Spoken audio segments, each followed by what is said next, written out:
Hello, good afternoon to everyone. Bonsoir tout le monde. Merci pour être ici. Je suis Joseph Canal, je suis le secrétaire général de MedCité et je suis très content et très reconnaissant d'avoir été invité par l'Institut méditerranéen, l'IEMED, l'Institut européen de la Méditerranée. Merci beaucoup pour m'avoir invité, pour nous avoir invités. Je vais maintenant parler en catalan, si vous me permettez, pour dire bonjour. On est très content d'être ici. Nous en sommes au 5e dialogue de 6 dialogues. Ces dialogues pour nous rapprocher de ce futur plus durable. C'est le dialogue numéro 5, Ville et changement climatique, mitigation et stratégie d'adaptation en Méditerranée. J'ai avec moi Madame Alamoudine, que je vais présenter plus tard, comme il faut. Mais avant cela, permettez-moi de partager quelques réflexions avec vous pour expliquer ce que nous faisons ici. J'ai envie de dire que c'est le noyau du changement climatique parce que dans les villes, il y a des choses qui se passent, qui évoluent très rapidement, l'urbanisation croissante, les types d'utilisation des terres, la manière dont les villes utilisent les terres. Il y a beaucoup de villes qui augmentent l'urbanisation sans une bonne planification dans notre région. Donc, les impacts sont plusieurs. Il y a beaucoup de personnes qui ont été attirées par les villes parce que dans la campagne, eh bien, la vie est plus difficile. Donc, ces personnes essaient de trouver une meilleure vie dans les villes en Méditerranée. Donc, voilà, les villes se développent trop rapidement, je dirais. L'impact de cette croissance, les impacts sont plusieurs, surtout sur la mobilité, la contamination de l'air, le bruit, l'utilisation des terres. Il y a aussi la fragmentation de la biodiversité. Souvent, il y a beaucoup de villes qui avaient une bonne biodiversité et qui ont perdu justement ce patrimoine si important qu'est la biodiversité. Tous ces défis sont à relever maintenant par les villes. Donc, les villes subissent également le manque de compétences. J'ai été maire moi-même, je sais combien les maires souffrent parce que nous avons les problèmes, nous avons donc les personnes que nous devons donner des services, mais le manque de compétences, le manque de ressources, le manque de ressources humaines, de ressources financières, le manque de compétences, bien, ces compétences souvent sont entre les mains des États ou des régions. Donc voilà, tout cela, c'est des difficultés rajoutées pour les villes. Permettez-moi de présenter brièvement pourquoi nous sommes ici. Qu'est-ce que MedCité? Et pour ce faire, je vais partager mon écran avec vous. J'espère que ça va marcher. So, MedCities, we like to say, maybe not MedCité, nous sommes la voie méditerranéenne dans le monde. Nous sommes un réseau de 63 villes de toutes les rives du bassin méditerranéen. Toutes ces villes appartiennent à des États qui ont des côtes sur la Méditerranée, plus la Jordanie et le Portugal. Que faisons-nous? Eh bien, nous travaillons ensemble, nous partageons nos expériences. En tant qu'association, nous donnons des services également à nos villes, à nos membres, aux autorités locales. Nous sommes une plateforme de projets innovateurs. Nous essayons de renforcer les compétences et les capacités de nos autorités avec nos représentants ou notre personnel technique. Nous établissons des partenariats entre les membres, mais aussi avec d'autres parties prenantes de la région. Par exemple, nous nous mettons en place 4 projets Interreg. Nous sommes une plateforme de partage d'informations. Nous essayons de promouvoir le partage de bonnes pratiques, mais aussi des erreurs que nous avons faites.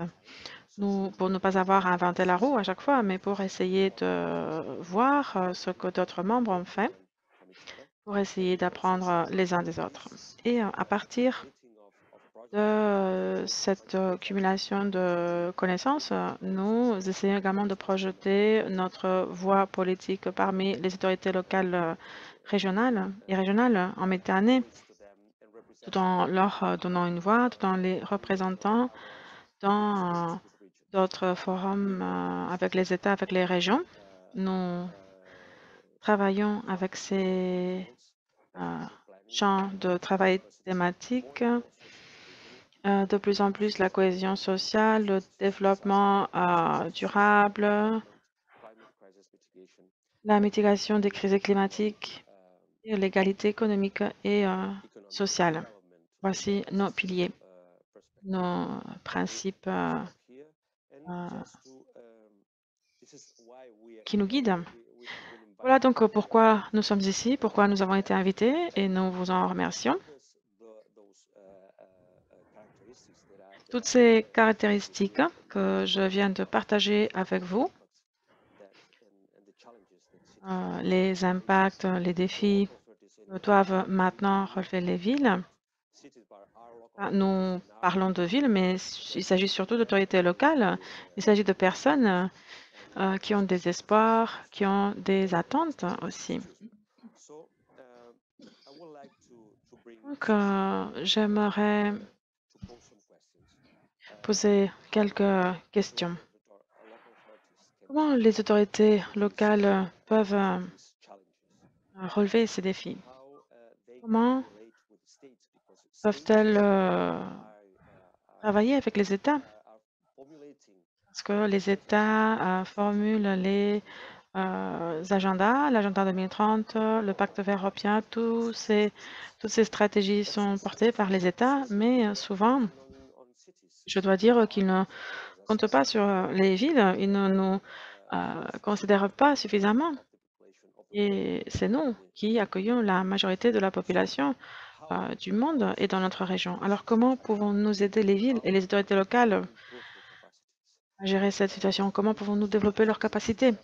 L'espace des villes pour qu'elles puissent résoudre ces problèmes?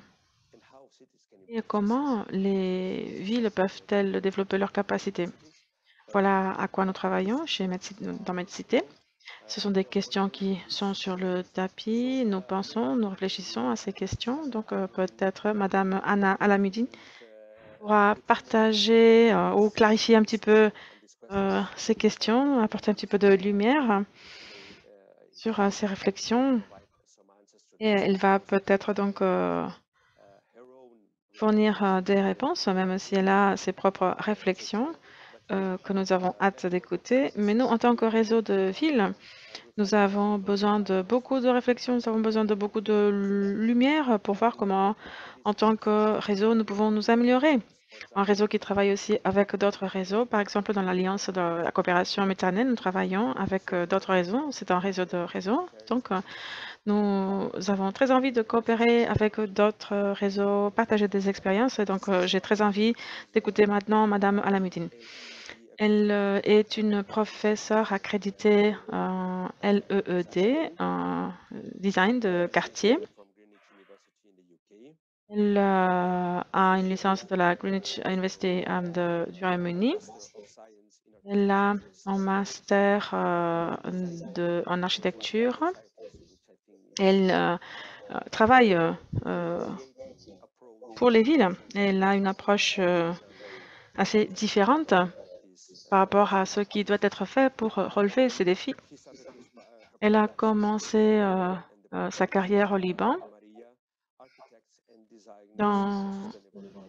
Elle fait partie d'un groupe d'architectes pour l'environnement et elle travaille aussi dans le cadre des objectifs du développement durable, ce qui me rend heureux parce que je suis biologiste et souvent, nous, nous pensons que les architectes, des fois, eh bien, ne songent pas suffisamment à la protection de l'environnement, mais ici, nous avons une architecte verte avec une vision très particulière sur la manière dont il faut développer les villes et les environnements avec cette approche écosystémique et j'en suis ravie. Madame Alamuddin est également maître de conférence à l'Université américaine de Beyrouth et elle est membre du conseil d'administration du Liban Green Building Council, qui est très important.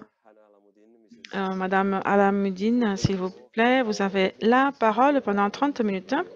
Nous avons très envie de vous écouter. Merci. Merci pour votre invitation et pour cette aimable présentation. J'aimerais clarifier un point. Dans les années 80, lorsque j'ai fait mon master en design pour la société islamique, le mot développement durable n'existait pas. Donc, il s'agissait vraiment de prendre en considération le contexte, la culture. La culture, c'est une culture différente de la culture en Europe, bien sûr. Donc, voilà, je vais maintenant partager mon écran. Est-ce que vous voyez mon écran? Oui. Oui, on voit votre écran. D'accord. Eh bien, j'aimerais commencer par la base et j'aimerais clarifier qu'est-ce que l'urbanisme stratégique. D'après l'ONU Habitat, la planification stratégique est un outil de gestion qui détermine la direction dans laquelle évolue une organisation et comment elle parvient à cette évolution. La planification stratégique urbaine détermine la direction du développement d'une ville ou d'une zone urbaine dans le contexte de son profil actuel et de l'analyse de SWOT. Elle est tournée vers l'avenir et tente de prévoir en quoi le monde pourrait être différent dans 5 à 10 ans. Il vise à également définir l'orientation du développement de la ville en fonction de ce à quoi cet avenir est susceptible de ressembler. Ici, j'aimerais... Excusez-moi. J'aimerais souligner un point très important, qui est la situation politique actuelle en Méditerranée orientale.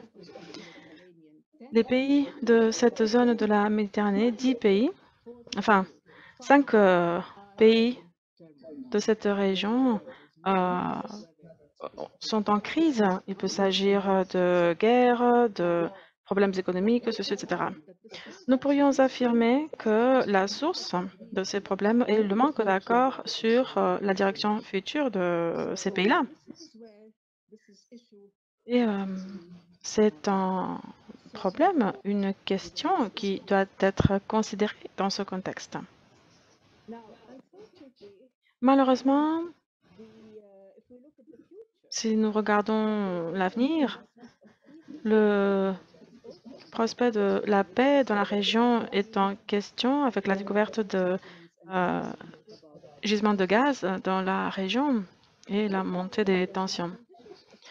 Dans des conditions de troubles, les préoccupations des gouvernements sont liées à la survie, la sûreté et la sécurité. En plus, les conflits entraînent une perte d'expertise et de savoir-faire qui laisse les pays et les organismes gouvernementaux avec peu d'effectifs et incapables de fonctionner correctement. Ma présentation se concentrera sur le Liban, non seulement parce que je le connais bien, mais parce que je pense qu'il y a un message intéressant à entendre, car c'est votre pire scénario pour atténuer le changement climatique.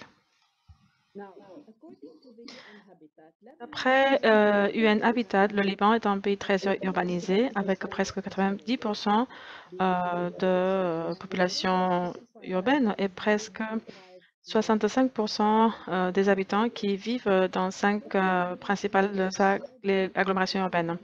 D'après le HCR, le pays accueille environ 1,5 million de réfugiés syriens sur une population globale d'environ 6,8 millions, ce qui fait le pays avec le plus grand nombre de réfugiés syriens par habitant au monde. En ce qui concerne le changement climatique, nous savons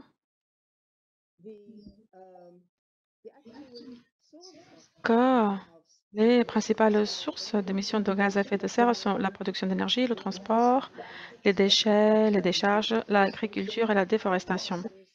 Tout secteur qui nécessite une vision claire à long terme, une feuille de route, des outils administratifs et des financements pour pouvoir réussir.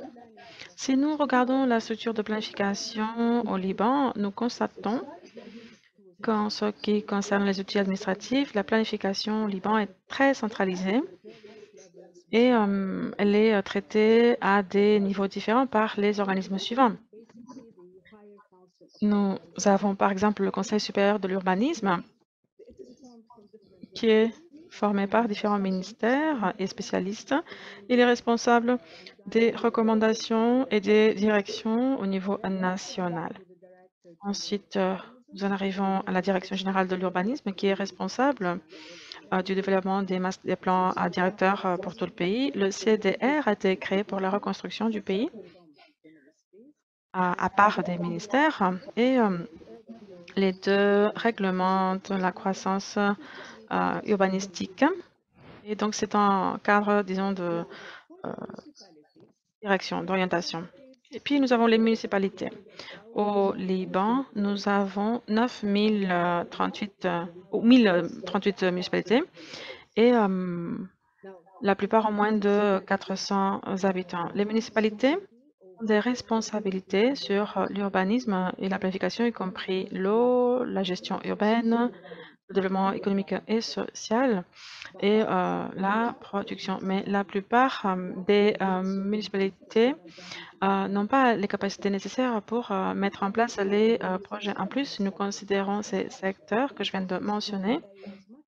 Ils couvrent des régions plus grandes que les limites municipales. Par conséquent, puis le rétablissement des élections municipales en 1988, il y a eu une augmentation de la formulation des unions municipales. Donc, en 90, on en avait 13 et en 2016, nous en avons 53.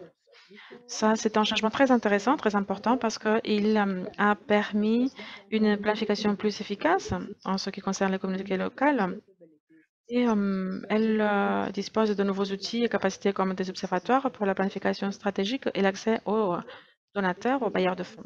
Cependant, l'Union des municipalités manque toujours d'indépendance par rapport au ministère du gouvernement central. Et donc, ils n'ont pas accès aux fonds de la part du gouvernement, même si c'est un pas dans la bonne direction, on doit continuer à les développer. Comme vous pouvez le voir ici, ils n'ont pas suffisamment d'autonomie pour imposer ou collecter de nouveaux impôts, par exemple. La deuxième couche que j'aimerais traiter maintenant est le secteur de l'énergie. La planification avance dans la bonne direction pour ce qui est des municipalités, même s'il y a un manque d'indépendance. Et maintenant, par rapport à l'énergie, il s'agit d'un secteur très centralisé. En 2009, lors de la conférence des parties, à la Convention 4 des Nations Unies sur le changement climatique, le gouvernement libanais s'est engagé à augmenter la part des renouvelables dans la demande totale projetée d'électricité et de chaleur en 2020 à 12%. Ce que nous voyons ici est le projet du serpent solaire de la rivière de Beyrouth. C'était la première étape. Et un appel à la manifestation d'intérêt a été lancé en avril 2013 par le ministère libanais de l'énergie et de l'eau. Et la rivière Beyrouth était le plus grand plan d'eau de la ville, originaire du mont Liban. Ces eaux étaient dirigées vers la ville via des aqueducs et des canaux depuis l'époque des Romains. La rivière a prospéré en tant que paysage riverain et espace social dans la ville jusqu'en 1968 où il a été transformé en un canal en béton pour contrôler les inondations des quartiers qui se sont développés à côté du fleuve. Ceci donc, s'est transformé en une voie d'eau industrielle et même des égouts, posant de nombreux risques pour la santé de ses voisins. Ce projet de serpent solaire de la rivière Beyrouth a profité de l'espace au-dessus du canal pour installer un parc photovoltaïque. Cette idée ingénieuse a fourni de l'énergie propre à la principale compagnie d'électricité du pays. Prévue en plusieurs phases, la première phase d'une capacité de pointe d'un mégawatt a été raccordée au réseau en septembre 2015. Le projet consiste à 3600 panneaux photovoltaïques polycristallins de 300 watts avec un angle d'inclinaison de 10 degrés couvrant une poutre en béton au-dessus de la rivière Beyrouth. En effet, il a produit 5427 mégawattheures d'électricité jusqu'en juin 2019. Le projet réduit environ 4,15 kilotonnes de dioxyde de carbone sur la base d'un facteur d'émission de réseau de 0,56 kilotonnes et a économisé environ 900 000 $. En 2019, ce projet a remporté le prestigieux prix environnemental appelé Energy Globe Award dans la catégorie nationale en compétition avec plus de 2500 projets soumis par plus de 180 pays. En plus, ce projet a joué un rôle très important dans la sensibilisation aux sources d'énergie propres. D'autres projets prévus par le ministère de l'Énergie et de l'Eau avec un partenariat public-privé, comme par exemple le parc solaire de Zahrani, ont été mis en œuvre, mais certains, malheureusement, n'ont pas été mis en place, comme par exemple le parc éolien du Akkar, à cause de la crise économique. Cependant, d'une certaine manière, la crise économique a été un facteur d'atténuation du changement climatique car les subventions sur le carburant ont dû être levées par le gouvernement en raison de la forte dépréciation de la monnaie locale par rapport au dollar. Selon une étude du ministère de l'Environnement et du PNUD en 2013, les subventions au carburant s'élevaient à 3,1 milliards de dollars, soit 7% du PIB du pays. Bien que visant à aider la partie la plus pauvre de la population, il s'est avéré qu'il profitait aux ménages à revenus élevés et à l'augmentation de la consommation d'énergie et donc du réchauffement climatique. De plus, le manque d'électricité centrale a fait que les générateurs de quartier installés comme système de sécurité pour l'électricité sont devenus la source principale d'énergie pour les ménages aujourd'hui, avec leurs propriétaires appliquant des tarifs de plus en plus élevés. Et donc, il n'y avait pas de contrôle sur la contamination, la pollution de l'air. Ceci a également mis en lumière la question de la consommation d'énergie avec une augmentation de l'installation de panneaux solaires photovoltaïques sur les toits, spécialement pour les bâtiments institutionnels. D'une manière, la crise économique a créé beaucoup de problèmes. Une autre source de mitigation, c'est les bâtiments verts. Le Liban et d'autres pays, à travers d'institutions internationales, ont des problèmes à respecter atteindre les seuils. Une ONG, le Green Building Rating System, avec d'autres organisations, ont travaillé justement pour créer un système de classement incorporé et qui ajuste justement les règlements des bâtiments sous le contrôle des propriétaires. La première partie de ces régulations réglemente des choses liées aux propriétés commerciales existantes. Le système de classement est conçu pour mesurer l'état de santé de ces bâtiments. S'il s'agit d'endroits sains pour y travailler, il y a aussi un contrôle de la gestion et de la consommation d'eau. et le respect de l'environnement. Aujourd'hui, nous avons 5 projets qui ont été certifiés et il y a 3 d'autres qui le seront bientôt.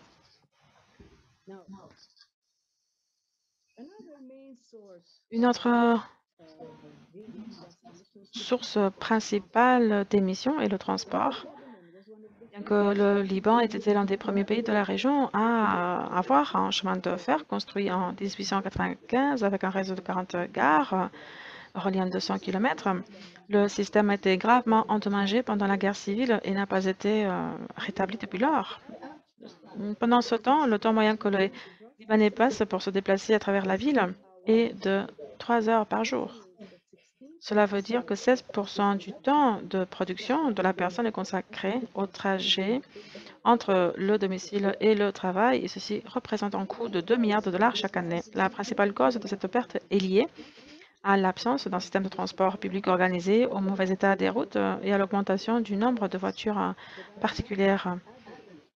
Le taux moyen annuel de cette augmentation est de 13% entre 2007 et 2016.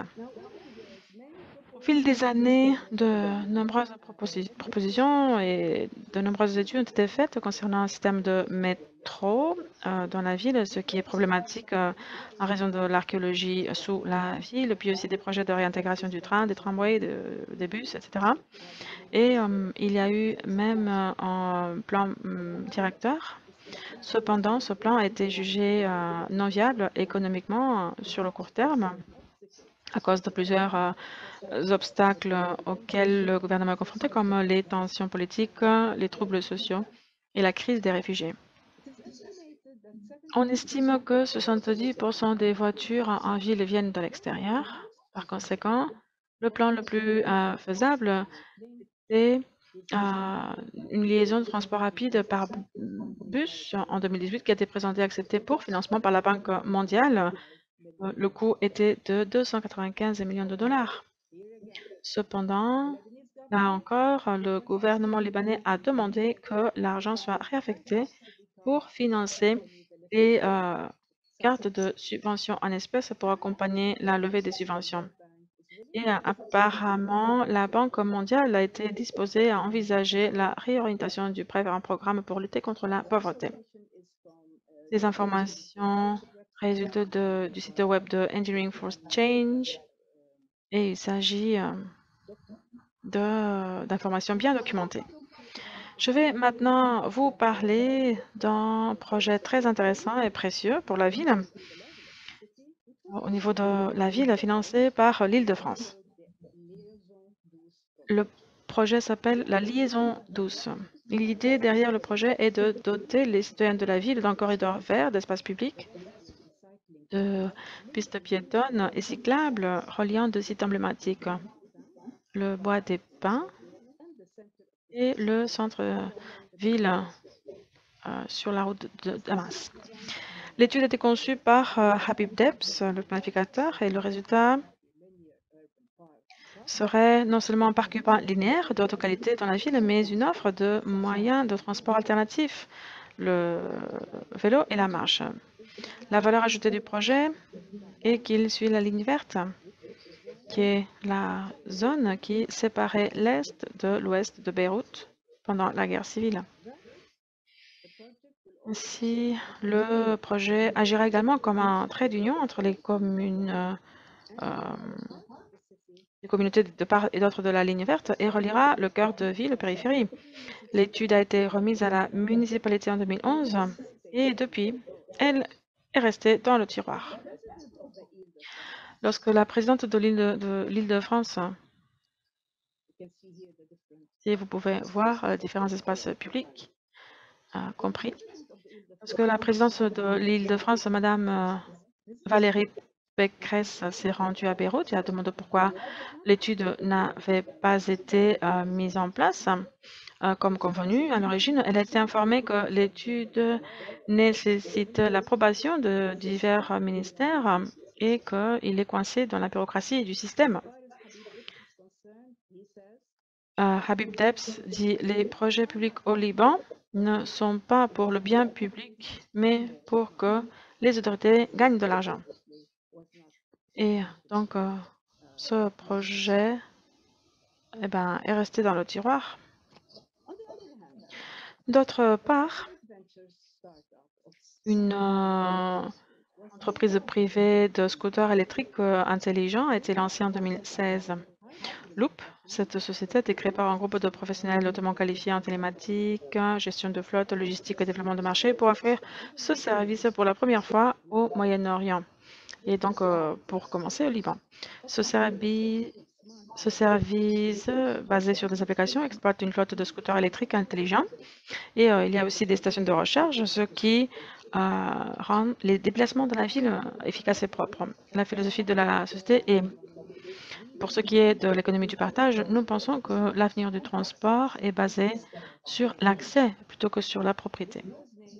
Loop a été considérée l'une des 100 meilleures startups de la région par Forbes Middle East 2017.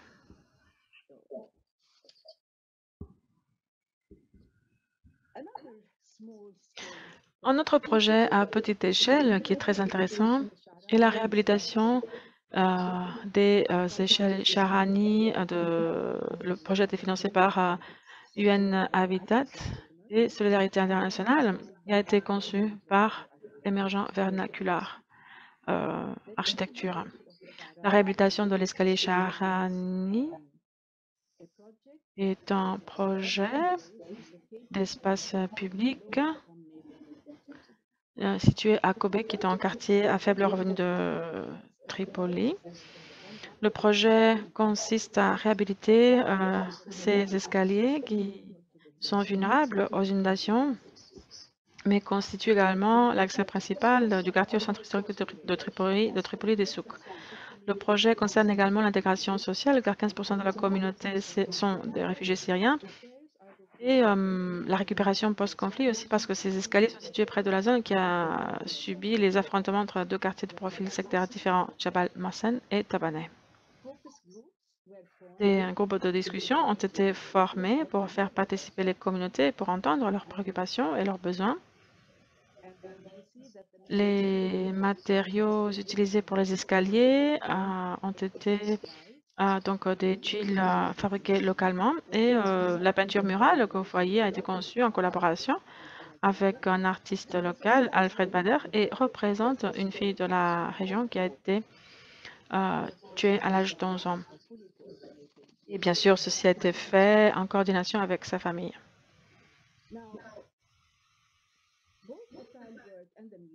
Le carrelage et la peinture murale ont été appréciés par la communauté et l'espace est maintenant utilisé comme un espace de rassemblement matinal.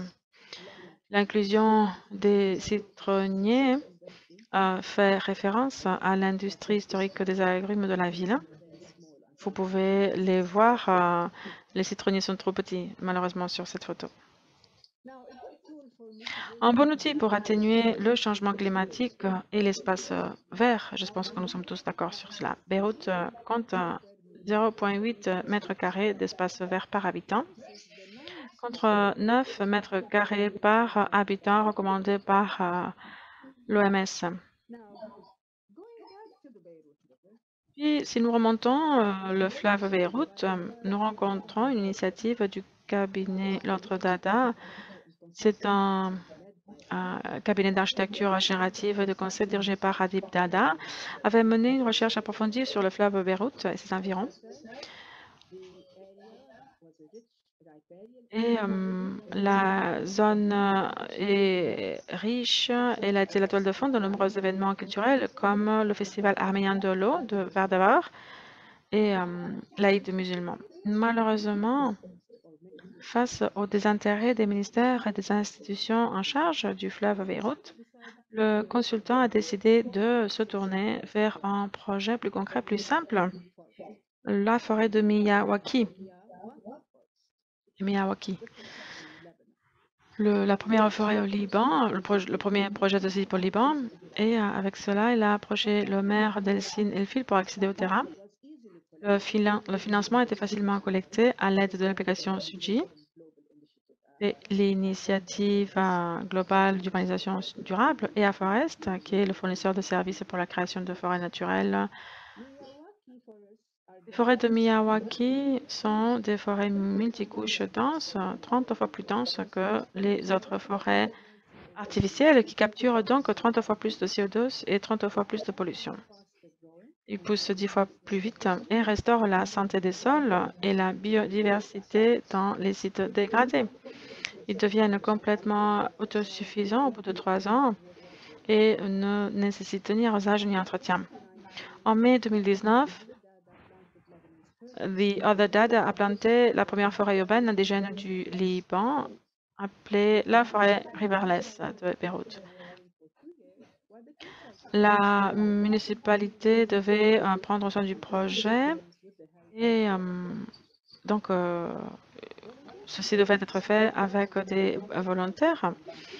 Il y a donc eu des volontaires de différents secteurs qui se sont joints au projet et qui ont aidé à la plantation et l'entretien. Et voilà, le projet non seulement a restauré le premier écosystème forestier existant, mais a également rassemblé la communauté. La deuxième partie de la plantation a été achevée en novembre 2019, représentant 2000 arbres et arbustes indigènes sur 500 mètres carrés de terrain restaurés au bord de la rivière polluée de la capitale. Ce projet a remporté le prix DAD Future Impact en 2019 et le prix IF Social Impact de 2020 a été présenté à la 5e Biennale du Design d'Istanbul. Le projet a beaucoup obtenu, a beaucoup accompli. C'était donc la première forêt Miyawaki au Liban. Et c'est aussi un projet pilote bien réussi et reproductible pour les villes du Liban et au-delà. Nous agrandissons la forêt Riverless de Beyrouth en novembre et nous allons planter 3200 autres jeunes arbres, tout en intégrant également des sentiers et un espace public central. Nous planterons également une forêt linéaire à l'intérieur du parc municipal de Chia et nous négocions également avec la municipalité de Zouk Mosbé pour un projet similaire. Ce sont des propos de M. Adib Daba qui a conçu ce projet. Et j'ai cité Chia et ceci m'amène à un autre projet. C'est l'espace public, les jardins de Chia. C'est une histoire de succès aussi au niveau municipal. Chia était l'une des banlieues les plus touchées de Beyrouth pendant la guerre civile. De nombreux bâtiments portaient encore les stigmes de la guerre car ils se trouvaient sur la ligne de démarcation. La municipalité a accepté de mettre en place une stratégie pour changer la perception du quartier, pour attirer les entreprises à travers des espaces publics verts. Travaillant avec les différents acteurs du territoire, des groupes familiaux, les paroisses, en passant par les entreprises locales, la stratégie de la municipalité s'articulait autour de 3 volets. La municipalité a autorisé l'utilisation temporaire des parcelles non bâties dans la région, comme jardin et aire de jeu. La municipalité a également mis en place un jardin et un espace communautaire.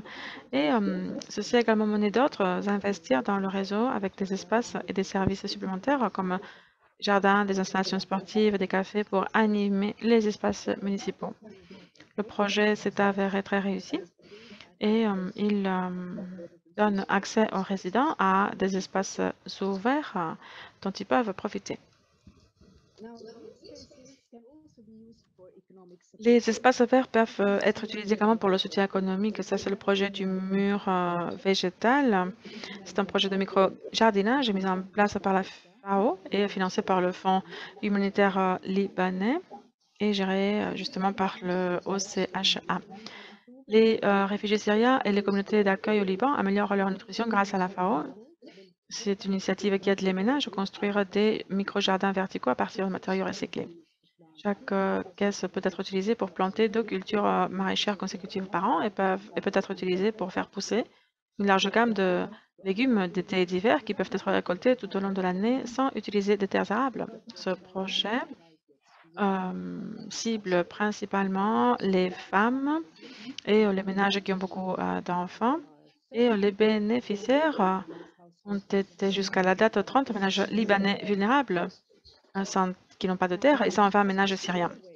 Si nous parlons maintenant des déchets, ça c'est un projet qui est très intéressant. C'est le projet appelé Montagne d'ordures de Saïda. Et cette montagne d'ordures de Saïda est devenu un symbole de la crise des ordures dans le pays. Elle a été créée en 1982 et elle recevait tous les jours environ 300 tonnes de déchets solides. C'était les déchets de 250 000 personnes qui vivaient dans 15 municipalités autour de Saïda.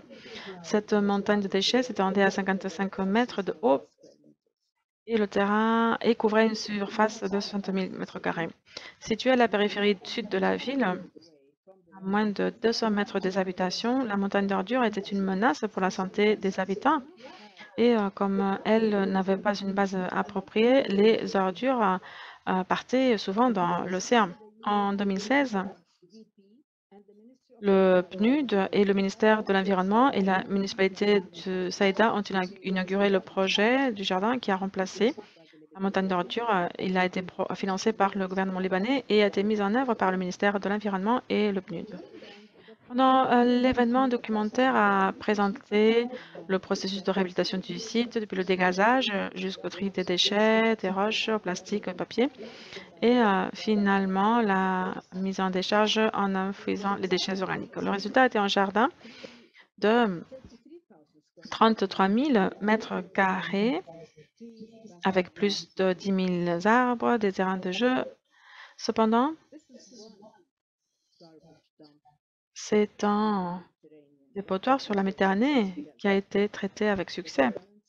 Le gouvernement n'a toujours pas de plan global pour s'occuper de l'élimination des déchets. Le résident moyen produit jusqu'à 1,2 kg de déchets solides par jour. C'est donc plus des trois quarts sont destinés à l'enfouissement ou à une décharge à ciel ouvert. Moins de décharges sont encore utilisées le long de la Méditerranée au Liban, Costa Brava et Bor Hamoud, que vous voyez à gauche, l'autre vous le voyez à droite de l'écran. Un individu a probablement fait plus pour le recyclage des déchets que toute autre entité au Liban. On le connaît comme le roi des déchets au Beyrouth, l'ingénieur Ziad Abi Shaker. Il a lancé Sidar Environmental comme société de tri de compostage en 1999 après son retour des États-Unis. Il a rapidement été confronté à la corruption lorsqu'il a commencé à traiter avec les grandes municipalités et les autres organismes gouvernementaux. L'objectif principal d'Abi Shaker était de construire des usines de recyclage à plus petite échelle pour traiter les déchets. Et il lui a fallu 10 ans pour mettre en place 12 usines de recyclage traitant avec les petites municipalités. Il a ensuite innové et il a mis au point une technologie brevetée qui produisait des panneaux écologiques fabriqués à partir de sacs recyclés. Et les panneaux écologiques sont très durables et utiles pour les petites constructions, comme les bacs de recyclage trouvés à Beyrouth. Les panneaux écologiques sont également utilisés pour faire des structures de plantation verticale. Et ici, vous voyez que ces structures ont été utilisées de cette manière parce que pendant la crise économique, tout ce qui était métallique était donc volé et vendu. Dans une expérience, 12 jardinières ont été plantées et on produit 2050 têtes de laitue. Ceci fait partie d'un projet de promotion des jardins sur les toits de la ville pour aider à ramener les oiseaux au cœur de la ville. Si vous avez des informations sur le recyclage, et c'est donc de ces installations. L'innovation suivante est très importante, a consisté à lier le recyclage du verre à l'artisanat libanais traditionnel du verre soufflé. Cette initiative du recyclage du verre vert grill a débuté en 2013 après le bombardement de la seule usine de recyclage du verre en 2006. Il y a eu la collaboration avec 6 souffleurs de verre pour la production de beaux articles en verre multicolore. Après l'explosion du port, le 4 août, Abi Shaker a transporté 8 tonnes de verre brisé à recycler. Et ça, c'est l'un des projets. Finalement, pour conclure, il est clair que la situation précaire au Liban a fait que, enfin, montre que le gouvernement n'est pas prêt pour suivre les principales recommandations dans le domaine de la mitigation du changement climatique. Un aspect plus positif de la crise économique a été donc la mitigation. Dans certains cas, nous avons vu comment les citoyens du pays ont mené des initiatives très précieuses, importantes pour aider à réduire les dommages environnementaux et les effets sur le climat mondial.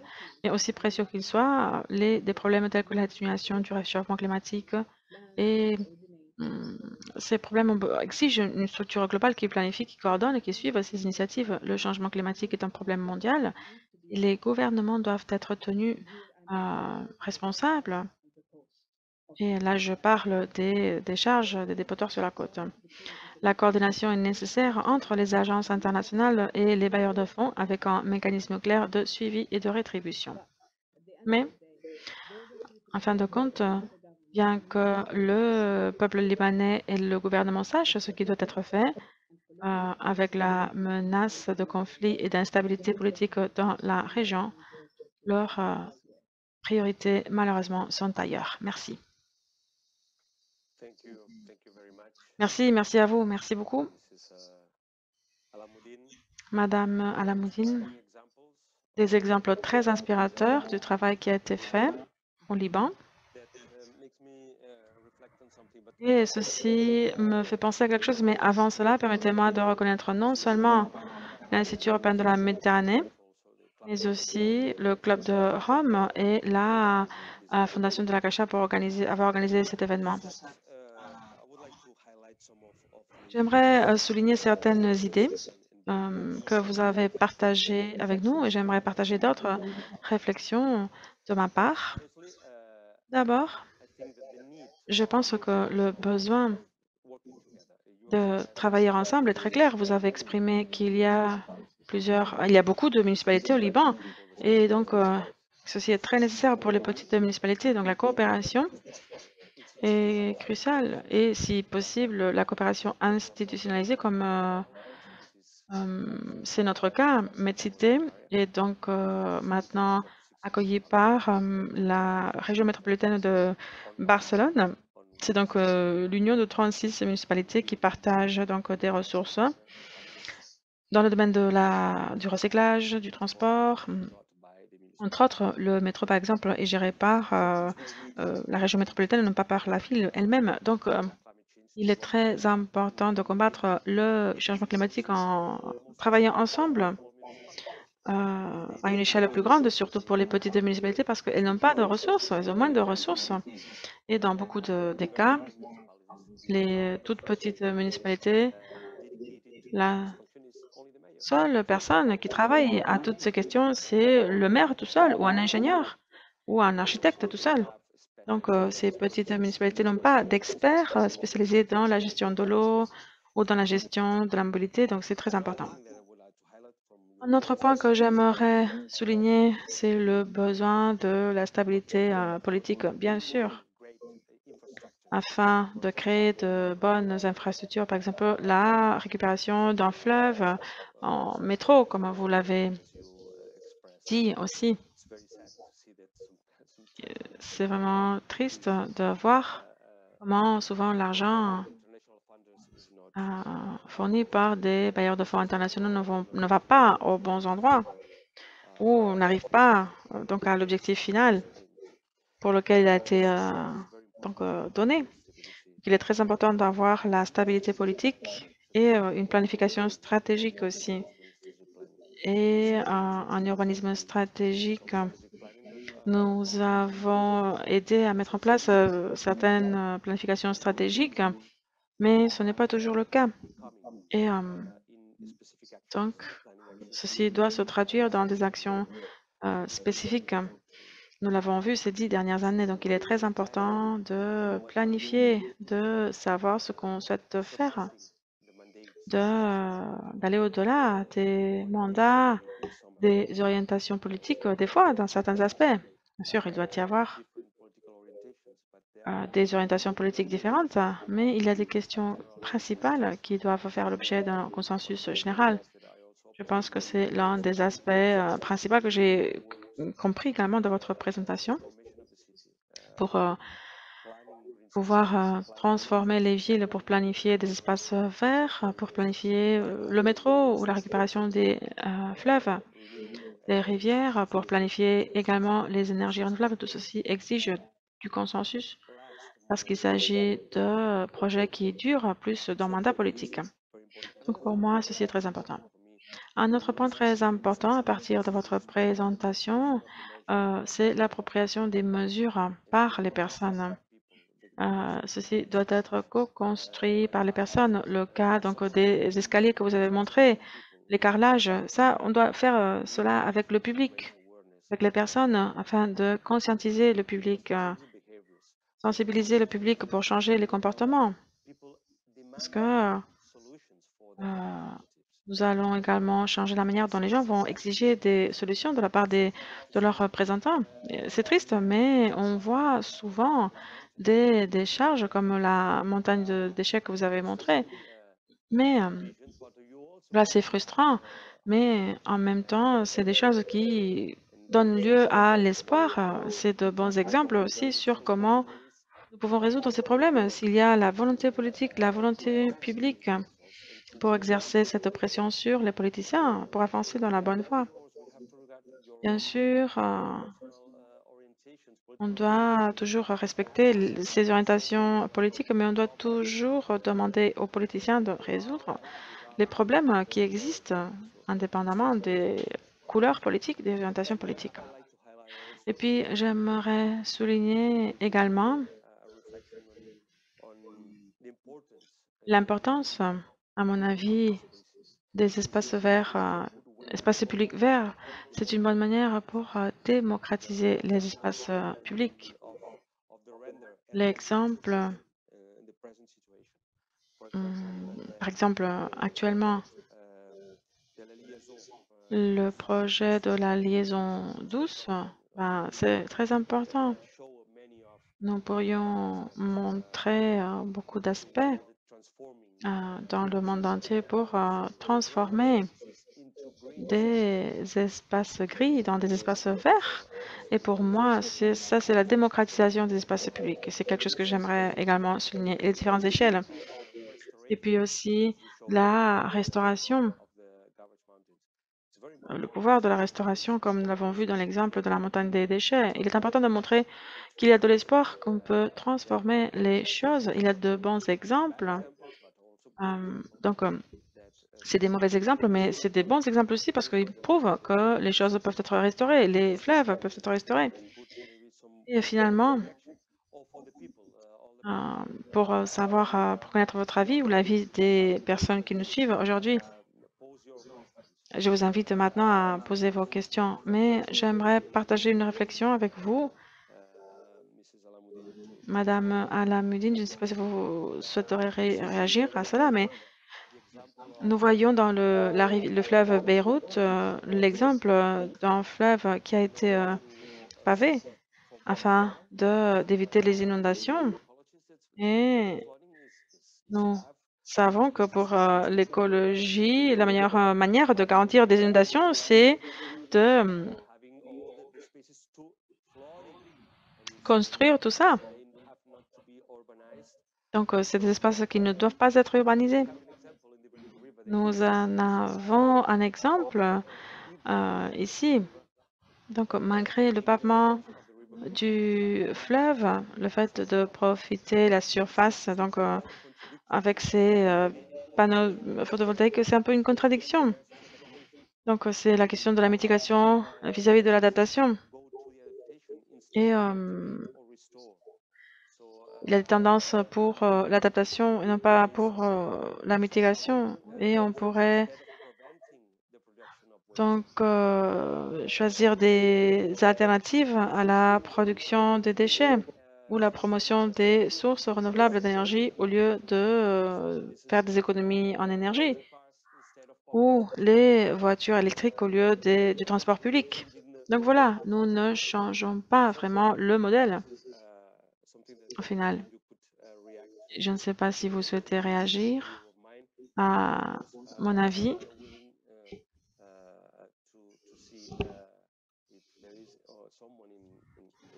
Et bien sûr, si quelqu'un dans le public souhaite poser des questions, eh bien, nous aimerions aussi prendre vos questions. Mais avant, je ne sais pas si vous souhaitez dire quelque chose par rapport à ma réaction. Oui, je pense que la différence entre adapter ou atténuer, c'est combien de pouvoir on a sur la situation. Parce que si on a le contrôle de la situation, là, on peut mitiger. Mais si on n'a pas le contrôle, là, on doit adapter et on doit essayer d'en faire le mieux. Ça, c'est l'histoire de nos vies dans ce pays. La question de la canalisation du fleuve, ceci s'est fait dans les années 60 et ceci était assez habituel parce que nous avons la même chose dans la rivière de Tripoli. Mais compte tenu de la situation terrible du fleuve qui est devenu des égouts, ils ont essayé de faire quelque chose de plus utile en installant les panneaux photovoltaïques. Mais Adip Dada, qui est un de mes étudiants, enfin, je lui ai parlé aujourd'hui même, je lui ai demandé pourquoi avez-vous fait ça? Il m'a dit parce que je ne voulais pas qu'il. Enfin, puisque nous ne pouvons pas récupérer l'eau, ben, on va récupérer l'écologie. Et donc, c'était sa réaction à lui par rapport à quelque chose qu'il n'aimait pas du tout. Et au final, je pense que c'est un bon projet. Que peut-on faire? Ben, l'expansion urbaine qui touche maintenant le fleuve, et c'est trop tard. Mais je pense que c'est un bon compromis entre les deux choses. Et ce que vous dites est très intéressant. Voilà, si on a tout le pouvoir de la situation, on peut faire une chose ou l'autre. Oui, c'est très intéressant. Effectivement. Oui, je voulais dire quelque chose. Je pense que le problème est très global et je pense que lorsque je faisais ma recherche dans beaucoup d'études, dans beaucoup de rapports écrits par les bailleurs de fonds, il y a beaucoup de choses qui se font, mais après, il n'y a pas de suivi. Les études sont faites, mais après, les gouvernements ne sont pas mis en question, voir si les études sont mises en place ou pas. Il y a donc cette question de la responsabilité. Je pense qu'elle doit être exigée des deux côtés. Le récepteur, mais le bailleur aussi, il doit faire un suivi. Les donateurs doivent s'assurer que les choses sont bien faites, mais donc dans tous les niveaux, les gouvernements, les municipalités, les ONG. Parce que si on ne s'occupe que des gouvernements, tout s'arrête là. Mais si on inclut toute la communauté, tous les niveaux, il y aura toujours quelqu'un qui va continuer à pousser pour que les choses soient faites. Oui, très intéressant.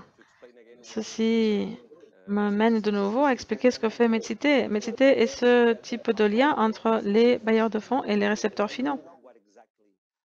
Nous savons ce dont nos membres ont besoin et nous savons également ce que les bailleurs de fonds souhaitent obtenir. Et nous pouvons transformer ces idées dans des actions, peut-être. Donc, je pense que cette union de municipalités peut faire ces unions peuvent faire des choses très intéressantes. Nous avons deux questions maintenant.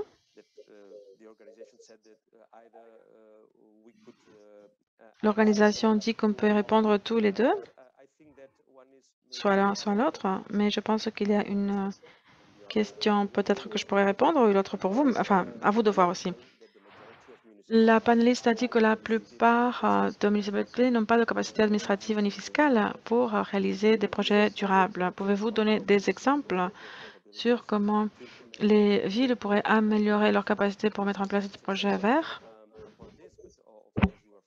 Je peux y répondre, mais vous aussi, si vous voulez rajouter quelque chose. Et puis la deuxième question, c'est, puisque le Liban subit ces coupures électriques si graves, y a-t-il des initiatives portées par des municipalités pour améliorer l'efficacité énergétique des bâtiments au cours promouvoir l'énergie renouvelable comme la solaire dans la ville. Est-ce que la crise actuelle pourra donner lieu à de nouvelles initiatives? Je pense que la crise actuelle a réveillé tout le monde. Maintenant, les gens sont plus conscientisés. La demande de panneaux solaires a beaucoup augmenté. Les personnes se sont rendues compte que non seulement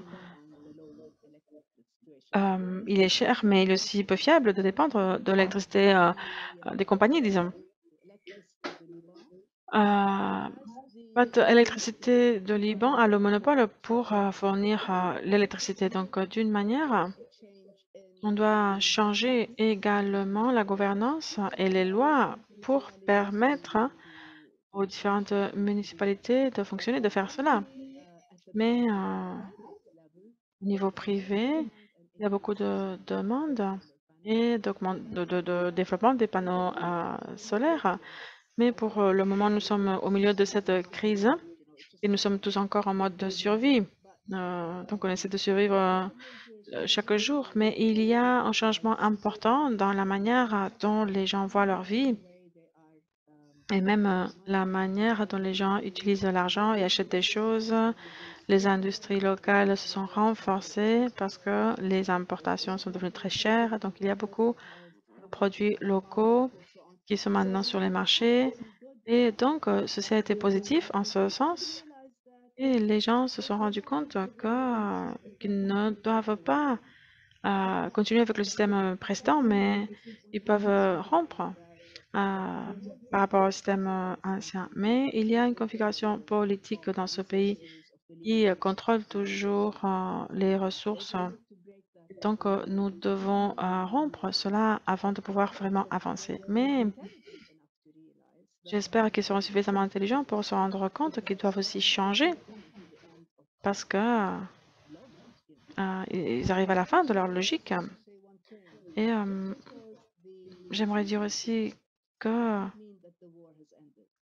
ce n'est pas parce que les coups de fusil ne sont plus là, cela ne veut pas dire que la guerre soit finie. Si nous regardons des pays comme la Syrie, la Libye, etc., eh ben, la guerre peut prendre des formes très différentes, bien sûr. Oui, c'est absolument vrai.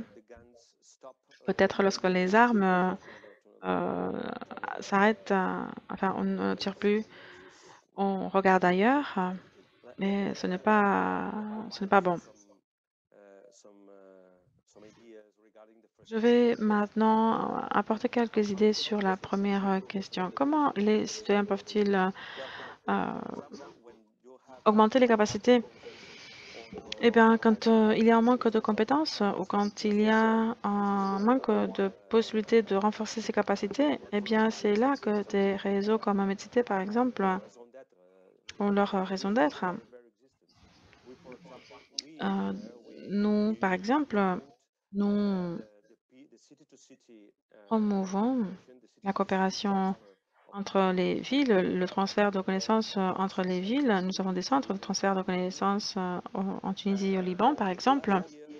L'année dernière, par exemple, nous avons réalisé notre premier cycle de sessions de capacitation pour nos villes, indépendamment des projets que nous avons mis en place avec des bailleurs de fonds internationaux. Grâce à la région métropolitaine de Barcelone et au gouvernement de la Catalogne, nous avons des ressources afin de d'offrir une capacitation générale de nos villes membres. Donc, nous avons réalisé 4 cycles de sessions sur la gestion des déchets, la gestion durable de l'énergie, de la mobilité et la gestion environnementale comme des solutions basées sur la nature. Et nous avons réalisé ces sessions de capacitation et des sessions de mentoring avec certains membres. Donc, c'est possible. Pour moi, c'est une manière de transférer du capital, de l'argent, mais aussi du capital cérébral, mental, d'une ville à l'autre, pour partager les apprentissages, les erreurs des uns pour les autres, avec les autres. Donc, il y a des possibilités pour faire des choses, mais bien sûr, ce serait plus facile si chaque État aidait leur propre municipalité à renforcer leur capacité. Mais quand ceci n'est pas possible, eh ben, c'est là que les organisations internationales comme la nôtre doivent apparaître. Donc voilà, il y a des possibilités en ce sens. Nous avons d'autres questions. Il nous reste 10 minutes. Donc une troisième question, c'est que pouvons-nous apprendre de l'architecture traditionnelle pour adapter et atténuer le changement climatique dans les villes? Le problème avec les villes, c'est que c'est une question de densité. Donc, toute la nature de l'architecture des villes est différente de l'architecture traditionnelle qui, donc, c'est des unités indépendantes. Mais il y a une partie intermédiaire. Ce n'est pas l'architecture traditionnelle en tant que telle, mais il s'agit de cette couche intermédiaire des villes bâties avant le début des ascenseurs. Il s'agissait de bâtiments de 6 à 7 étages qui créaient une situation climatique intéressante. On pouvait contrôler le microclimat et on pouvait également contrôler les services ainsi que l'interaction des personnes. Donc, je ne choisirais pas l'architecture traditionnelle, mais plutôt cette architecture de bâtiments de moyenne hauteur et qui a la densité appropriée pour que le développement soit faisable, mais pas de grandes hauteurs qui sont très inappropriées environnementalement, qui exigent beaucoup d'énergie, et puis aussi séparer des personnes du niveau de la rue. Intéressant. Merci. Nous avons une quatrième question. Je pourrais peut-être répondre. La question c'est, voyez-vous des exemples inspirateurs? Vous aussi, vous pouvez répondre. Voyez-vous des exemples inspirateurs en Méditerranée concernant des villes qui luttent contre le changement climatique? Pouvez-vous mentionner un exemple réussi d'une ville du Nord et une ville du Sud? Disons que ce n'est pas encore un cas à succès, mais ça sera la Tunis qui met en place le plan stratégique. Nous sommes les porteurs, enfin, nous sommes en train de diriger justement le plan stratégique de la ville de Tunis par rapport au ODD. L'Union européenne participe aussi afin de localiser les ODD de l'agenda 2030. Donc, avec une vision holistique pour réduire les effets climatiques et les causes du changement climatique. Donc, je vous invite à suivre ce projet appelé ASIMA Tunis. Medcity peut vous donner toutes les informations dont vous aurez besoin, parce que UN Habitat nous regarde. Beaucoup d'institutions nous regardent aussi. Et dans la phase finale, la troisième phase de ce plan stratégique est de comment capitaliser ceci dans d'autres villes en Tunisie et dans la région. Donc, nous pourrons tirer des leçons et apprendre de nos erreurs et de nos réussites aussi pendant tout ce processus. Je ne vois plus de questions. Oui, il y a une cinquième question, peut-être la dernière. Anna, quel sera le rôle des villes pendant la COP 26? Est-ce que leurs voix seront entendues lors de cet événement crucial? Vous avez compris? Non, je vais répéter. Quel sera le rôle des villes pendant la COP 26 à Glasgow? Le sommet climatique qui aura lieu à Glasgow, comme celui de Paris en 2015, la COP qui aura lieu cette année à Glasgow le mois prochain. Est-ce que les voix des villes seront entendues lors de cet événement crucial? j'ai mon avis, vous pouvez peut-être exprimer le vôtre.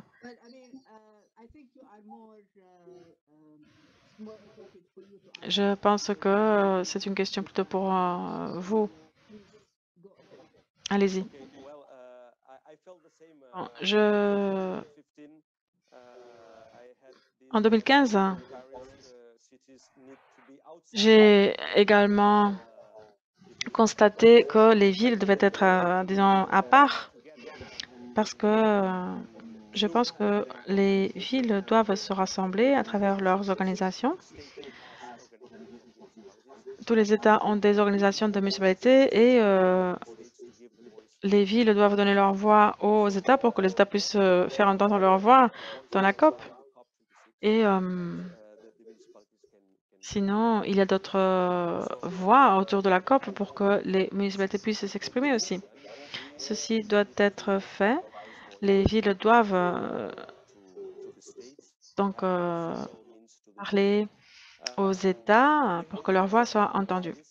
Nous devons terminer notre réunion sur cela. Merci beaucoup, Madame Alamudine. Merci. J'ai vraiment été très à l'aise avec cette session. Notre dialogue a été très intéressant. Je remercie l'IMED, la Fondation La Cachette. Je remercie également le public. Je vous remercie, vous tous. Et nous avons un 6e dialogue dans les semaines à venir. Donc, suivez le programme pour ce 6e dialogue organisé par l'Institut européen de la maternelle. Merci beaucoup à tous et bonne soirée à vous tous. Merci. Merci pour m'avoir invité. Bonsoir.